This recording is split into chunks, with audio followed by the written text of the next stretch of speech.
ನಾನೇನೇನು shopping ಮಾಡಿದೆ ಗೊತ್ತಾ? ಎಲ್ರಿಗೂ ನಮಸ್ಕಾರ.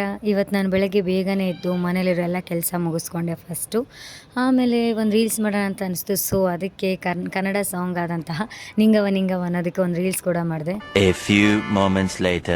ಆಮೇಲೆ ಮನೆಗೆ ಕೆಲವು ವಸ್ತುಗಳು ಬೇಕಾಗಿತ್ತು ಮತ್ತು ತಿನ್ನೋಕೆ ಐಟಮ್ಸ್ ಬೇಕಾಗಿತ್ತು ಅಂತ. ಸೊ ನಾನು ನಮ್ಮ ತಂಗಿ ಡಿಮಾರ್ಟ್ಗೆ ಹೋಗೋಣ ಅಂತ ಡಿಸೈಡ್ ಮಾಡಿದ್ವಿ. ಆದ್ದರಿಂದ ಎಲೆಕ್ಟ್ರಾನಿಕ್ ಸಿಟಿ ಡಿಮಾರ್ಟ್ಗೆ ಹೋಗ್ತಾ ಇದ್ವಿ.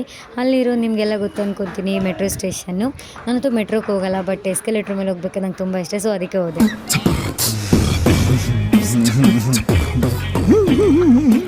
ಆಮೇಲೆ ಈ ರೋಡಲ್ಲಿ ನಡ್ಕೊಂಡು ಹೋಗ್ತಾ ಇರಬೇಕಾದ್ರೆ ನನಗೆ ಹಳೇದೆಲ್ಲ ನೆನಪಾಯಿತು. ಯಾಕಂತಂದರೆ ಈ ಡಿಮಾರ್ಟಲ್ಲಿ ನಾನು 1.5 ವರ್ಷ ಪಾರ್ಟ್ ಟೈಮ್ ಕೆಲಸ ಮಾಡಿದ್ದೀನಿ ಕಾಲೇಜ್ಗೆ ಹೋಗ್ತಾನೆ. ಅದೊಂದು ನೆನೆಸ್ಕೊಂಡು ಸ್ವಲ್ಪ ಬೇಜಾರು ಆಯಿತು. ಆಮೇಲೆ ಶಾಪಿಂಗ್ ಎಲ್ಲ ಮುಗಿಸ್ದೆ, ಬಿಲ್ ಮಾಡಿಸ್ದೆ ಕೂಡ. ಆಮೇಲೆ ಮನೆ ಕಡೆ ದಾರಿ ಏನು ಮಾಡೋಣ, ಆಮೇಲೆ ಹೊಟ್ಟೆ ಹಸಿತಂತ ಪಾನಿಪುರಿ ಕೂಡ ತಿಂದೆ. ಆಮೇಲೆ ನಮ್ಮ ಸಿಸ್ಟರ್ ನನ್ನ ಬರ್ಡೇಗೆ ಒಂದು ಡ್ರೆಸ್ ಕೊಡಿಸ್ತೀನಿ ಅಂತ ಹೇಳಿದ್ರು. ಸೊ ಬಟ್ಟೆ ಅಂಗಡಿಗೆ ಹೋದೆ. ಕೊನೆಯದಾಗಿ ಇದನ್ನ ಚೂಸ್ ಮಾಡಿದೆ. ಹೇಗಿದೆ, ಚೆನ್ನಾಗಿದೆ ಅಲ್ಲ? ನನಗಂತೂ ತುಂಬಾ ಇಷ್ಟ ಆಯಿತು, ಬಟ್ ಹೆವಿ ರೇಟ್ ಇತ್ತು. ಆಮೇಲೆ ಮನೆಗೆ ಬಂದು ಹೊಟ್ಟೆ ತಾಳ ಆಗ್ತಿತ್ತಂತ. ಸೊ ಮನೇಲಿರೋ ಮೊಟ್ಟೆ ಇತ್ತು, ಹಾಗೆ ಬೆಳ್ಳುಳ್ಳಿ ಖಾರ ಇತ್ತು. ಸೊ ಅದನ್ನೇ ಮಿಕ್ಸ್ ಮಾಡಿಕೊಂಡು ಆಮ್ಲೆಟ್ ಕೂಡ ಮಾಡಿಕೊಂಡೆ.